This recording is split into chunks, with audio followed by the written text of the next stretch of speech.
சுத்தி வரும் காத்துல சுட்டையில் நடக்குதா முட்டை கோழி பிடிக்கவா முறைப்படி சமைக்கவா எலும்புக கடிக்கையில் என்ன கொஞ்சம் நினைக்கவா மஞ்சோடு ருசிக்கவா சமைச்ச கையை கொஞ்சம் ரசிக்கவா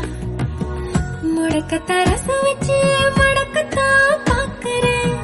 ரெட்டை தோசை சுட்டு வச்சு தாவ காக்குறேன் நுங்குதான் நிக்கிறேன் மண்டரி கங்களே கேட்கிறேன் சர சர சார காத்து வீசும் போது சார பார்த்து பேசும்